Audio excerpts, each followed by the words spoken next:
Back to espresso. बारी हमारे segment mind matters की, जिसमें मेरी परवेज़ और वकार अहमद मलिक जो दोनों माहिर नफ्सियात हैं आज बात करें जी नफ्सियात में जो इलेक्ट्रिक शॉक्स हैं यानी बिजली के झटकों से जो तरीका इलाज है वो क्या है और इसका क्या बैकग्राउंड है, इस हवाले से दोनों बात करें विद यू गाइस।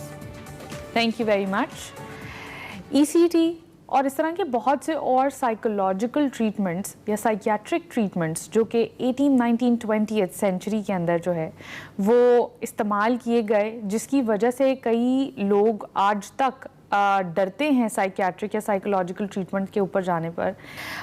वकार साहब, हमने देखा है कि इन द अर्ली 1930s जब ECT इंट्रोड्यूस करवाया गया, जिसको हम इलेक्ट्रोकन्वल्सिव थेरेपी भी कहते हैं, उससे पहले जो ट्रीटमेंट के तरीक़ेकार थे जिसके अंदर आप किसी के स्कल को ड्रिल कर रहे हैं, आप उनका कट ओपन कर रहे हैं टू फाइंड आउट कि क्या मसला है उसके अंदर, शायद कोई ब्रेन स्ट्रक्चर में मसला होगा।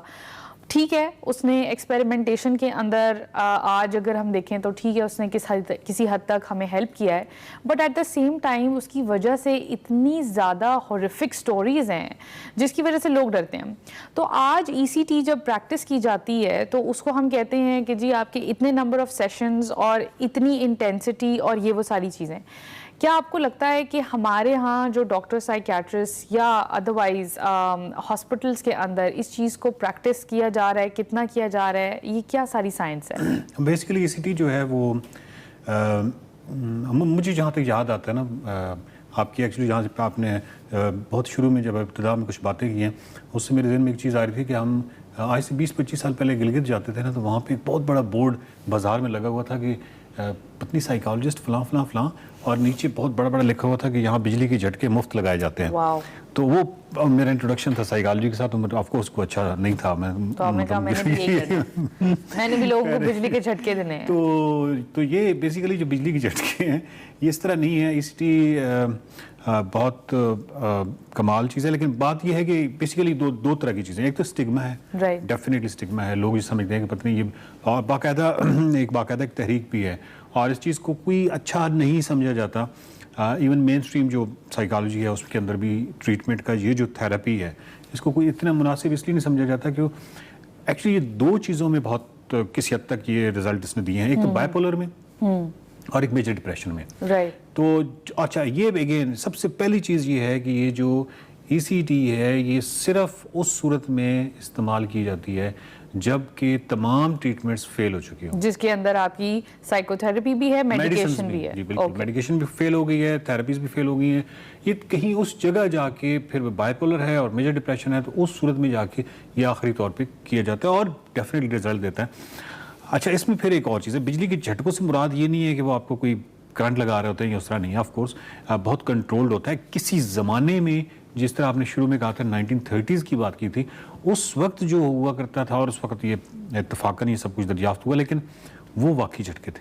उसमें ये होता था कि पेशेंट को जिसको हम क्लाइंट कहते हैं उसको चेन्स के साथ बांधा जाता था और उसके बाद उसके बावजूद उसकी कोई ना कोई हड्डी टूट जाती थी। यानी ऑफ कोर्स जब आपको करंट लगता है तो आप रेजिस्ट करते हैं ना, उसके बाद फिर आपको उसका डर ही होता था कि अपनी ज़बान ना काट ले। ये उस वक्त की चीज़ें थी। अब इस तरह ECT इस तरह तो नहीं होती। अब ऑफ कोर्स बहुत कंट्रोल होती है। पहले तो आपको मसल जो रिलैक्सेंट्स हैं वो दिए जाते हैं, आपको मसल बिल्कुल रिलैक्स हो जाते हैं। फिर उसके अलावा वो इतना कम करंट होता है कि वो जस्ट आपके जो पाँव होता है वो बस वो हिल रहा होता है, तो उससे आइडिया हो रहा होता है कुछ। और वो 1 मिनट का सेशन होता है और 1 मिनट के सेशन में इलेक्ट्रोकेमिकल एक्टिविटी क्योंकि बहुत ज़्यादा उसमें तब्दीलियाँ ऑफ कोर्स वाक़ होती हैं। एक बात बिल्कुल मैं वजाहत कर दूं कि इसका हमें पता कोई नहीं है कि ये काम क्यों करता है। How ECT works we don't know, बिल्कुल हमें नहीं पता। बस एक केमिकल इम्बैलेंस है जिसको वो बैलेंस करने की कोशिश है और वो कैसे करता है वो हमें नहीं पता। हमें नहीं पता। हो सकता है कि प्रोबेबिलिटी है, एग्जिस्ट करती है।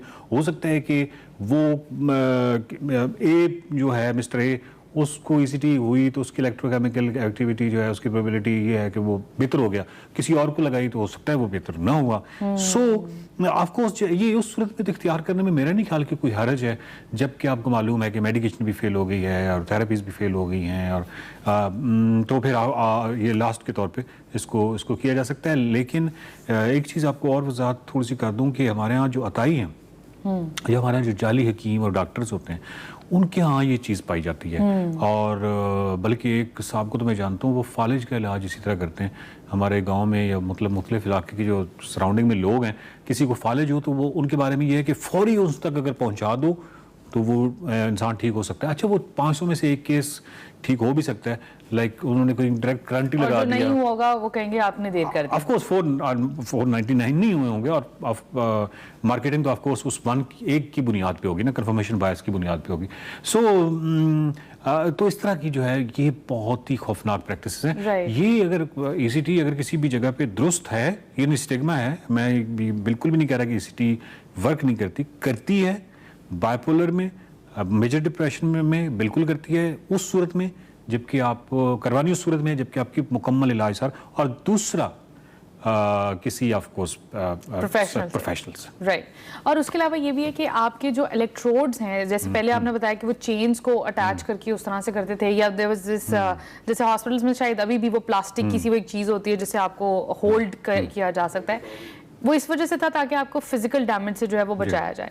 اب ایسا ہے کہ جی وہ آپ کو الیکٹروڈ اسپیسیفک برین کے ریجنز میں لگیں گے جہاں پر ان کو وہ چاہتے ہیں کہ اوکے یہاں پہ امیگڈلا ہے, یہ تھوڑا سا ہمیں ڈفرینس یہاں پہ چاہیے, یہاں پہ پری فرنٹل کورٹیکس ہے, یہاں پہ یہ, مطلب obviously it's very controlled. But at the same time I think کہ اگر انٹرنیشنلی بھی اس کو ابھی تک پریکٹس کیا جا رہا ہے, آپ کے جو ڈی ایس ایم ہے یا آپ کی آئی سی ڈی ہے, D S M diagnostic statistical manual آپ کا آئی سی ڈی, جس کے اندر سارے ٹریٹمنٹس اور اس کے علاوہ ڈس آرڈرس کے بارے میں ایکسپلینیشن ہے, اگر ای سی ٹی ابھی بھی کنسیڈر کیا جا رہا ہے, دیٹ مینس کہ ہاں مے بی ہم پن پوائنٹ نہیں کر سکتے کہ کیا اس کے فائدے ہیں, لیکن دے اسٹل ایگزسٹ. جی فائدے تو یہ ہیں کہ اس طرح کے بہت سارے لوگ ہیں نا جو کہ ٹھیک ہو گئے, رائٹ, تو ہمیں پتہ تو چل گیا فائدہ تو ہے. مسئلہ یہ ہے کہ آف کورس کوئی بھی ایسا طریقہ علاج, یہ ہٹ اینڈ ٹرائل ہے, اس کو ہم ہٹ اینڈ ٹرائل کہیں گے.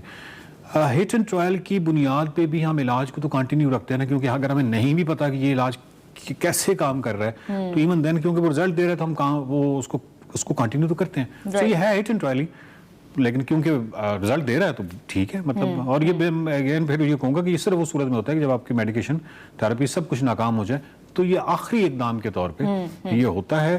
اور مطلب یہ کوئی ایسی خوفناک چیز نہیں ہے جس کو ہم عرف عام میں بجلی کے جھٹکے کہتے ہیں, ایسا نہیں. ہر اس ٹریٹمنٹ سے ڈر جانا بارے میں ہمیں مکمل نالج نہیں ہے, انکمپلیٹ انفارمیشن ہے ہمارے پاس. اس سے بہتر ہے کہ ہم تھوڑا سا ریسرچ کریں اس کے اوپر, اور ہم دیکھیں کہ اس کو کیوں استعمال کیا جا رہا ہے, کیا اس کا طریقہ کار ہے, اور کون وہ لوگ ہیں جو اس کو پراپرلی پریکٹس کر رہے ہیں. سو آپ ای سی ٹی کو یا کوئی بھی سائیکولوجیکل یا جو سائیکیاٹرک آپ کے ڈس آرڈرز ہیں, اس کے سمٹمز, اس کے ٹریٹمنٹس, میں یہ نہیں کہہ رہی کہ گوگل کو اپنا ڈاکٹر بنا لیں آپ, لیکن اپنی ریسرچ پلیز مکمل کر کے جائیں. اور اس کے بعد ڈرنا یا خوف کھانا کسی ٹریٹمنٹ سے, وہ میرا خیال ہے کہ آپ کی لیک آف انفارمیشن کی وجہ سے بھی ہو سکتا ہے.